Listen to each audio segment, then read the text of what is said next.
Yes, went early morning walking with this monster. You can guess who it is. And I'm going to meet up with a friend to get some work done for about an hour. However long it takes me, but it usually takes me an hour or less. And this dog won't stop sniffing. He won't stop sniffing.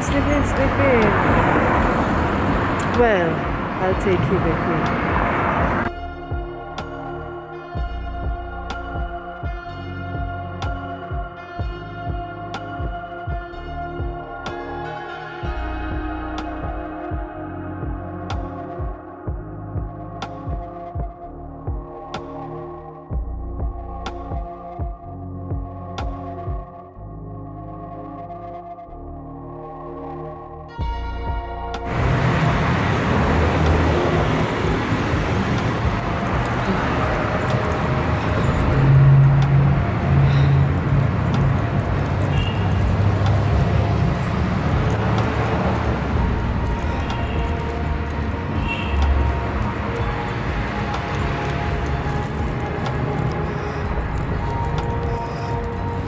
Andy,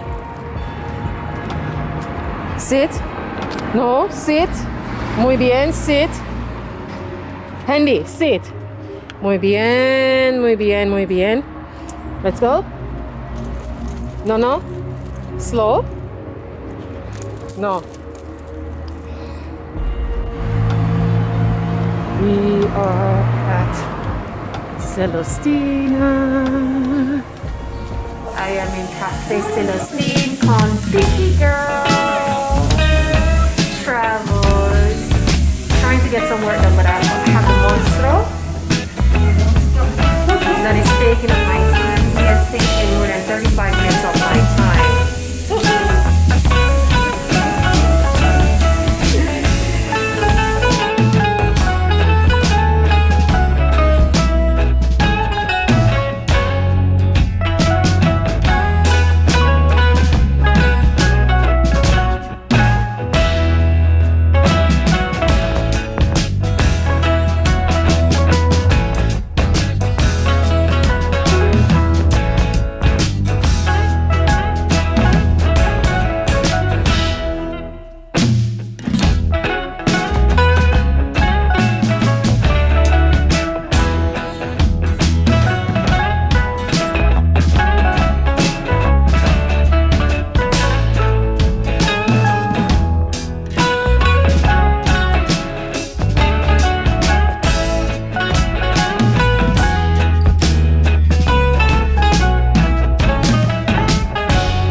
I'm finished. I finished 2 of my tasks. Picky girl is still working. Me, I'm struggling because I have a monster with me. And yeah, I have to go to another meeting, so I'll see you. I'll see you next time, next week. Okay, without the monster. Adios. Today was a pretty busy and tiring day, even though I do mostly administrative stuff and meetings and phone calls, some of which I did not make any record of. And of course, you know, afternoon siesta is good. And so I had a quick nap and did a bit of cleaning in the kitchen, and now I'm heading out for an evening walk and get back home, have a cup of tea, and take a nice long cold shower. TMI, TMI. This morning when I was just thinking about a conversation I had this morning with Adalia and sharing my experiences that I've had with the different customers and stuff like that. And she shared a code, I am for sale, not on sale, and that has been in my head all day. You know, I am for sale, not on sale. Wow. I hope I remembered it correctly. She shared that with me today. I'm just here walking and reflecting on the day. It has been, and it was a good day. It was a meaningful day, a very enriching day. And I am looking on the bright side. The bright side of things, you know, things may not go how I want it to be or according to how I plan it to be, but you know, stay positive. I am staying positive, thinking on possibilities, because you know, things could have been worse. And I'm gonna leave this right here. Stay positive, think on possibilities. Sometimes taking a risk is better most time than not taking any at all. So I'm gonna leave this right here, and I'll see you in the next video. Please remember to like, subscribe, and share with your friends. Leave comments below. Tell me what you think and what you want to see.